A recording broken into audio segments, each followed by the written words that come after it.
Hello beautiful faces, thanks for stopping by, whether you are new or returning. So time to do the May reading wrap up.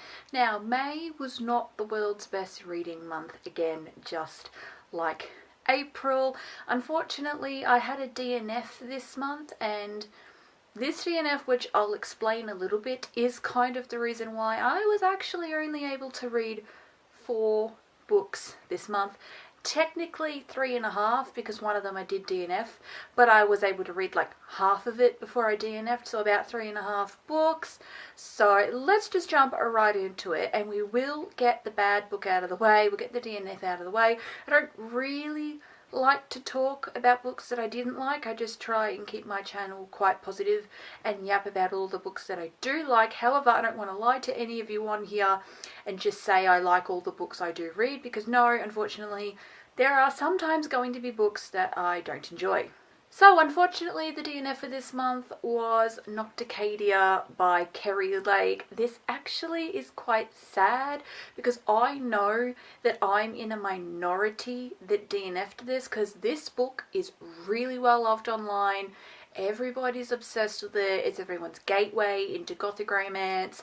A lot of people, they just adore this. Now, this isn't me saying I'm never going to give gothic romance a go again.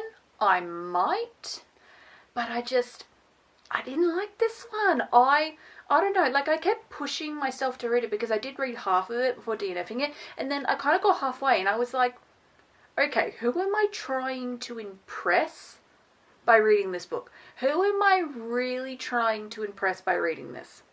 So I stopped reading it, and there were 2 main reasons that I wasn't enjoying it. I think it was a little too slow burn for my liking. Like, I didn't really feel a connection between the characters at all. I was kind of bored to tears. Like, I was reading this and I'm like, why am I so bored? Like, I'm just so bored. Also, can't stand the MMC. Could not stand the MMC. And if I don't like the MMC, a book's got issues. Because, I mean, I want to like the love interest. I read romance. Hello. So unfortunately, this is a DNF, and I'm not going to rate it because don't rate a book you didn't finish. So let's just move on. Next was my favourite book of the month, and this is still like the best thing, like 4 stars. Brutal Obsession by S. Mastery. Yep, 4 stars, baby. And like, honestly, a 5 for the Chili Peppers. Ooh, she be spicy. She be spicy. This is the first book in the Hockey Gods series, which is a dark hockey romance series, and I honestly became obsessed with this book, and I cannot wait to continue on because there are 4 others in this series, which I just cannot wait to start, honestly. It has a bit of a bully romance element to it in the beginning, so check trigger warnings before going into this one because this is a dark romance, and not beginner friendly in the slightest, let me tell you. So check warnings before picking this one up, but anyone who is a seasoned dark romance reader, honestly, anyone that loves a sport romance or wants something a little bit different, so you maybe want a dark element to your sports romances, I highly recommend this, and hopefully the rest of the series. I hope I like the rest of the series, but I doubt it very much that I won't, considering I like this one so much and gave it like a 4 stars, because this is so it was missing just that tiny something that would make me give it a 5, but a 4 star is still a very good rating. Let me read you the back of this one. I had a foolproof plan. Finish college playing the best sport on earth, hockey. Get drafted by an NHL team. Make my senator father at least a little proud of me. I was on track to do just that, until Violet Reese and I collided, literally. Turns out my plan didn't account for a night in jail and the news articles that followed it. Everything fell apart after that. New school, new hockey team, and a resentment like I've never felt before, directed at the girl who sent me off course.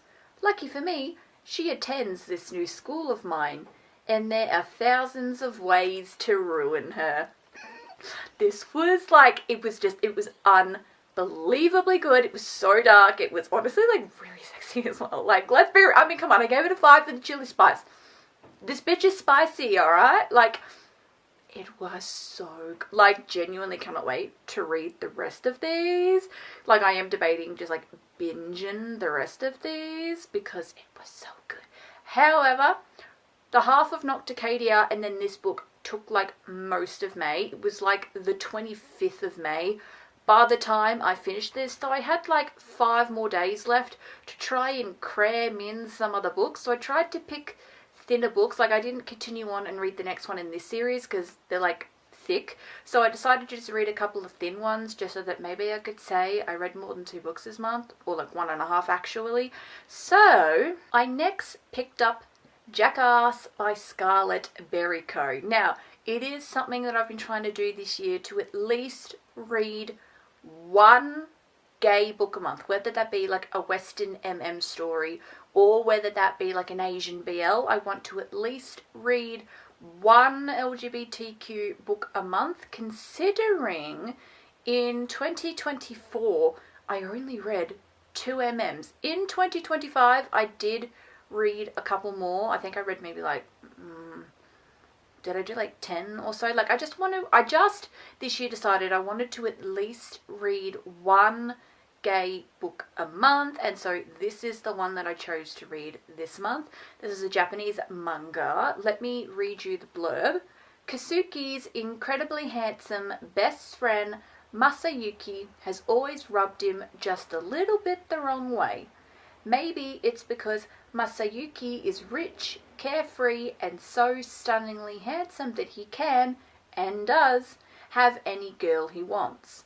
But one day, when Kasuki accidentally wears his older sister's pantyhose to gym class, it's suddenly his hot best friend who's doing the rubbing on Kasuki's pantyhose-clad legs. Has he unwittingly unleashed a secret fetish that will change their relationship forever? So this is a little ensemble-ish. So you've got Kasuki and Masayuki's relationship, which was explained in the blurb. You do also have Kasumi, which I think is another one of Kasuki's friends, and he's kind of got a little bit of a secret relationship with the like the school nurse. I was trying to think of it. I think I said in a different video, maybe on my TikTok or something, that I didn't know if this was a high school book or if this was a university book. No, this one is set in high school, because you've got that side couple of Katsumi and the school nurse. I forget the name of the school nurse, but it's a little bit like taboo and forbidden, because obviously it's like a student basically kind of getting with a teacher, the school nurse. I really liked this one. I actually really liked this one. I'm going to give it, I think, I don't know if I've already spoken about this one, but like between a 3.5 to a 4 star. I think I said this in a different video. There's obviously a very specific kink in this, which is not really for me. So I was very neutral about it, but I did really like this story overall. I thought it was fun. I liked the development of the relationship. It did like had a little bit of issues of like, but you know, I thought that we were just friends, and then there's like the pantyhose situation, and then it's like, oh, but maybe we're more than friends now. And so it kind of goes like, you know, like it's a little bit of a back and forth sort of vibe. And then he's also got to deal with the fact that he might be like gay himself, kind of thing also. Like, and Kasumi tries to help, but like Kasumi is, he's been out for a while. Kasumi in the book was like, hey, I came out when we were in primary school. Like, I've been out for yonks. Whereas Kasuki is more like, ooh, well, obviously, like, I'm not really out yet. But he kind of wants to be. And yeah, so this was actually like, it was very wholesome. Like, if you take the kinky aspect out of this book, it was actually quite wholesome and seemed slightly coming of agey. I will give this, I think, a 1 for the chili spice. Actually, no. I'll give it a 1.5, because there's a couple of scenes in the beginning of the book with the kink aspect, but it's not as graphic as you all would probably be thinking. Like, it's actually not that bad. Like, a legitimate proper sex scene, there's only one of them, and it's towards the end of the book. So that's why you might be wondering why I'm giving it quite a low chili spice rating. But you're only really going to understand if you read this book. So if you like MM, if you've been wanting to get into manga as well, like, this is great. This is a standalone cute, thin little standalone. I'll let you know with these, you can tell they're standalones because the spine is coloured and the title written on the spine is either written in black or white, because you can tell that they're series when the spines are white and then the title of the book is in colour. That's kind of how you can tell whether it's a standalone or it's part of a series.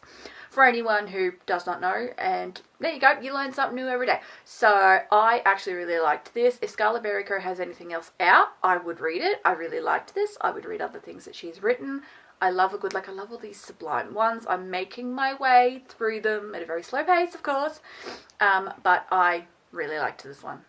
Now, we ended out the month with a non-fiction. Now, basically, I don't read non-fiction. There's probably 2 genres that I basically never read because I would just rather not, and those 2 are non-fiction and horror. I just will not do it.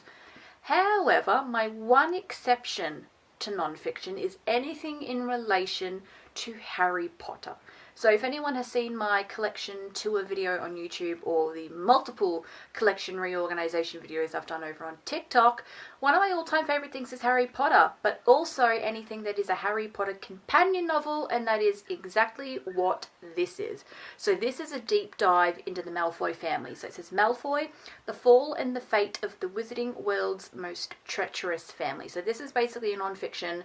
It's written by Irvine K. Thetaman, and it's basically just a deep dive into the Malfoy family. And imagine if Harry Potter was kind of told from Draco's point of view, because it does heavily revolve around Draco.